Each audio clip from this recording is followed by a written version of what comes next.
परसों अरविंद केजरीवाल और मनीष सिसोदिया की करप्शन की डिग्री पूरी तरीके से खुलकर सामने आ चुकी है। और शायद ये करप्शन की डिग्री जैसे खुलकर सामने आ चुकी है, तब से लो डिग्री ऑफ पॉलिटिक्स एक बहाना बनकर उन्होंने जिस प्रकार से मुद्दे को डाइवर्ट कराने की कोशिश की है, तो ये कह सकते हैं कि ये डिग्री तो बहाना है, असलियत में मनीष और अरविंद की करप्शन की डिग्री को छिपाना है। और मित्रों, आज जो मैं बात कहूंगा, इसमें एक भी शब्द भारतीय जनता पार्टी या हमारे नेताओं का नहीं होगा। मैं शुद्ध रूप से आज आपको एक एक शब्द, एक एक वाक्य दिल्ली के कोर्ट का कोट कर कर बताऊंगा। और मान लीजिए इसको कि ये ऑब्जर्वेशन नहीं है, ऑब्जर्वेशन की श्रेणी में नहीं है, ये कोर्ट के फाइंडिंग्स है। और आज जिस प्रकार से ये दिल्ली कोर्ट के फाइंडिंग्स आए हैं, कौन करप्शन की डिग्री के साथ बैठा है और कौन अपने आप को कट्टर ईमानदारी का डिग्री और सर्टिफिकेट थमा रहा है, ये खुलकर सारी बातें सामने आ जाएगी। मैं आपको पहले सुनाना चाहता हूं कि कोर्ट ने जब फिर से एक बार मनीष सिसोदिया अक्यूज नंबर 1 शराब घोटाले में उसे राहत देने से इनकार किया, उनकी बेल को रिजेक्ट किया, तो किस प्रकार से और किस आधार पे उस बेल को रिजेक्ट किया गया। क्योंकि कई बार इनके कई प्रवक्ता आते हैं आम आदमी पार्टी के और कहते हैं चुनौतीपूर्ण तरीके से कि क्या मनीष के यहां से झुंझुना भी मिला, मनीष के यहां से झुंझुना भी मिला। आज मैं आपको बताना चाहता हूं कि झुंझुना नहीं, 100 करोड़ मिला, और भारतीय जनता पार्टी को नहीं, कोर्ट को मिला। पैरा 44 पढ़कर सुना रहा हूं, ये पैरा 44 पेज 29 और page 30। Thus it is clear from the above discussion, ये कोर्ट कह रहा है, that the applicant Manish Sisodia had played the most important and vital role in the above criminal conspiracy, and he had been deeply involved in the formulation as well as the implementation of the said policy to ensure achievement of objectives of the said conspiracy. The payment of advance kickbacks of rupees 90 to 100 crores was meant for him, isko underline kijiye, and other colleagues in the GNCTD, and rupees 20 to 30 crores out of the above are found to have been routed through the co-accused Vijay Nair, Abhishek Bonapalli and approver Dinesh Arora, and in turn certain provisions of the excise policy were permitted to be tweaked and manipulated by the applicant Manish Sisodia to protect and preserve the interests of the liquor lobby and to ensure repayment of the kickbacks to the said lobby. इसका अर्थ क्या है? इसका अर्थ यह है कि मनीष सिसोदिया के घर में केवल झुंझुना नहीं है, मनीष सिसोदिया और कंपनी को 100 करोड़ की घूस मिली है। यह आज सत्यापित, स्थापित, स्पष्ट हो चुका है कोर्ट के माध्यम से। कोर्ट की फाइंडिंग है। तो आज जो आकर चुनौतीपूर्ण तरीके से कहते हैं घर में मिला, गांव में मिला, लॉकर में मिला, मिला है। दूसरी बात, इसी श्रेणी में, इसी पंक्ति में आगे श्रृंखला में कोर्ट कहता है, Thus, as per the allegations made by the prosecution and the evidence collected in support thereof, so far the applicant Manish Sisodia can prima facie be held to be the architect of the said criminal conspiracy. Court कह रहा है कि प्रथम दृष्टया जो सबूत प्रस्तुत किए गए हैं, उनकी समीक्षा करते हुए आज ये कहा जा सकता है कि मनीष सिसोदिया कट्टर ईमानदार नहीं, बल्कि इस भ्रष्टाचार नीति के मुख्य आर्किटेक्ट है, कर्ता धर्ता है, प्लानर है, एग्जीक्यूटर है। और ये कहते कट्टर ईमानदार है। ये करप्शन की डिग्री खुली है। और केवल ये नहीं, आगे और भी है। अब मैं आपको वो पैराग्राफ्स पढ़कर सुनाऊंगा जिसमें आपको पता चलेगा कि ये स्कैम, ये घोटाला, ये भ्रष्टाचार केवल मनीष सिसोदिया तक नहीं, बल्कि दिल्ली सरकार के सर्वोच्च व्यक्तियों तक इसकी आंच जाती है। उसको भी सत्यापित करने का काम, स्थापित करने का काम दिल्ली के कोर्ट ने किया है। मैं पढ़कर सुना रहा हूं पैरा नंबर 31, जो पेज 21 पर, मुझे लगता है आप सभी के पास ये कोर्ट का ऑर्डर होगा। परंतु अगर नहीं है तो इस प्रेस वार्ता के बाद हम आपको उपलब्ध करा देंगे। Para 31, it has also emerged during the course of investigation that on 21/1/2021 itself, the applicant Manish Sisodia had called Shri Rahul Singh उस समय के एक्साइज कमिश्नर थे, और इनके साथ भी क्या क्या हुआ वो भी मैं आपको वर्णन करके बताऊंगा, कोर्ट के ऑर्डर में स्थापित किया गया है।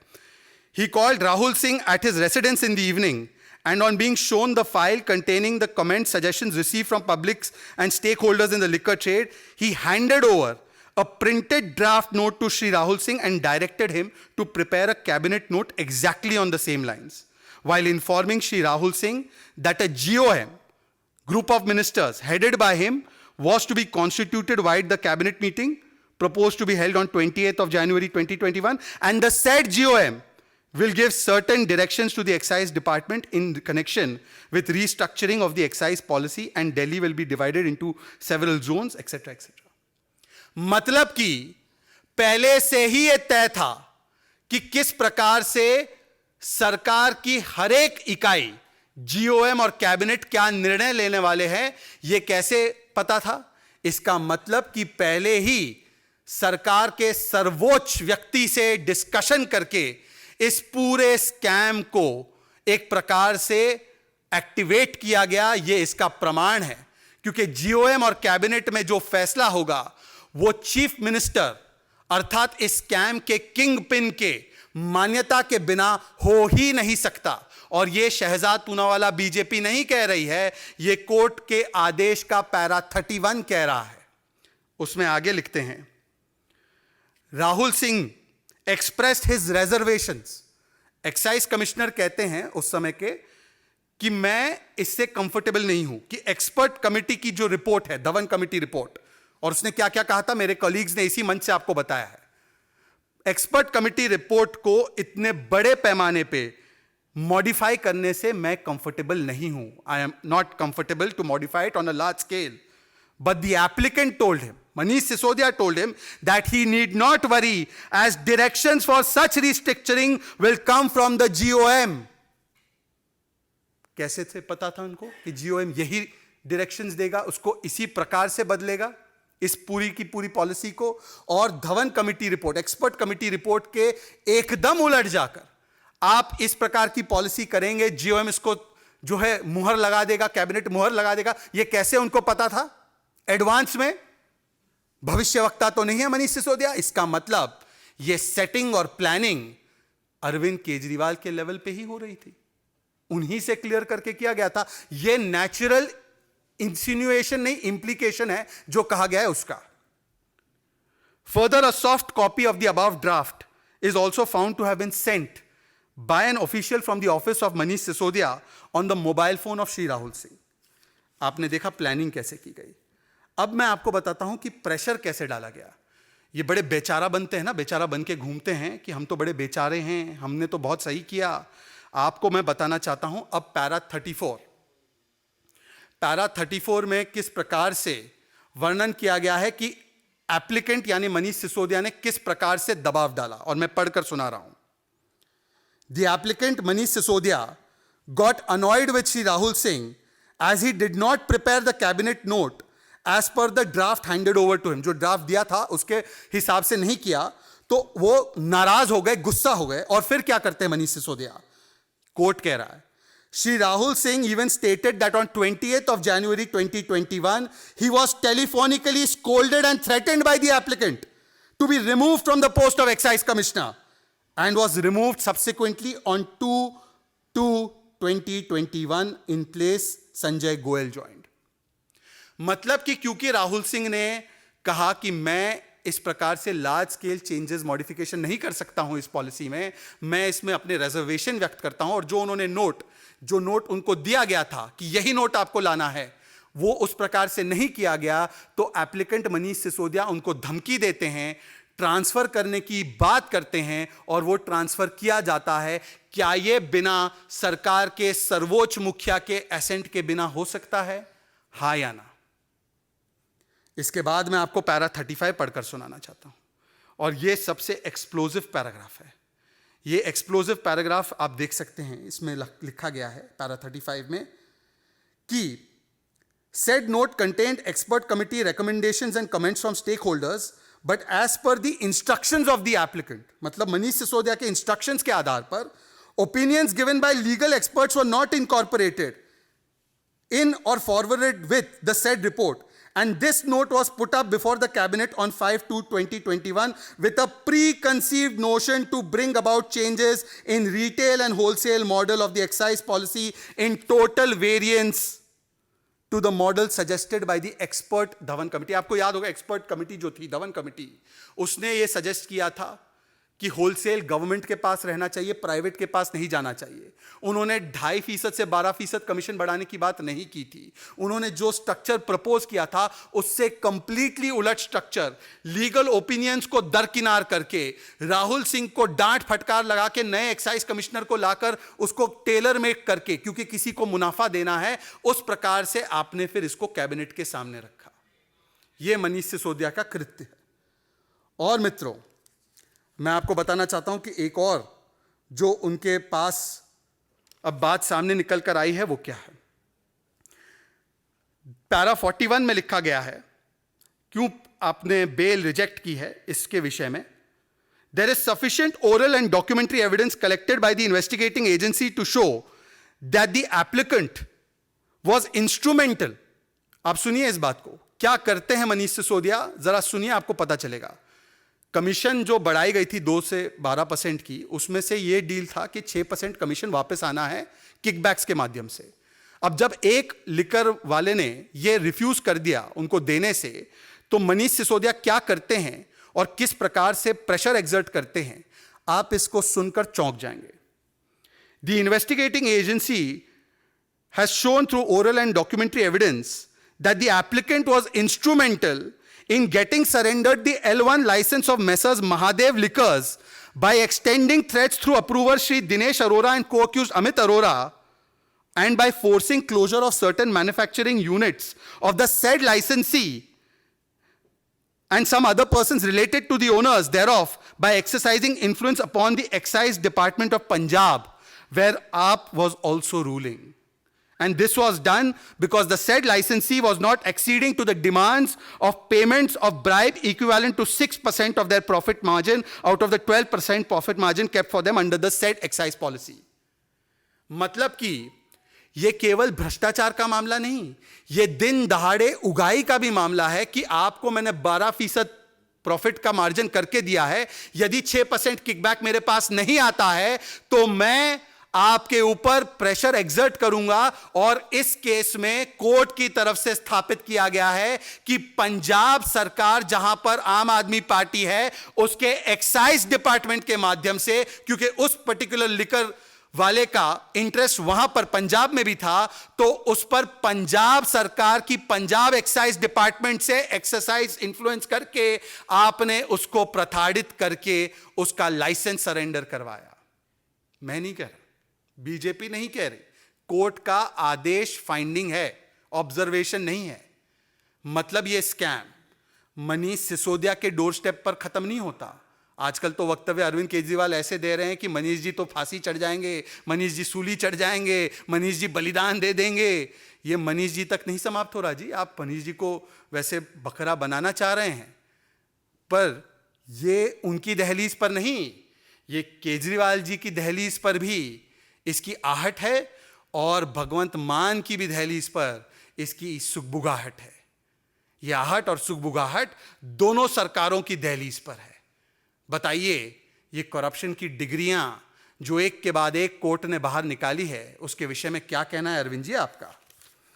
और फिर अरविंद जी को बताना चाहता हूं कि यह स्कैम जो है, किस प्रकार से आपने इसको ऑर्केस्ट्रेट किया है, केवल दिल्ली के माध्यम से नहीं, पंजाब के भी माध्यम से। विजय नायर जो अब कई महीनों से जेल में है, उसको राहत नहीं मिली है।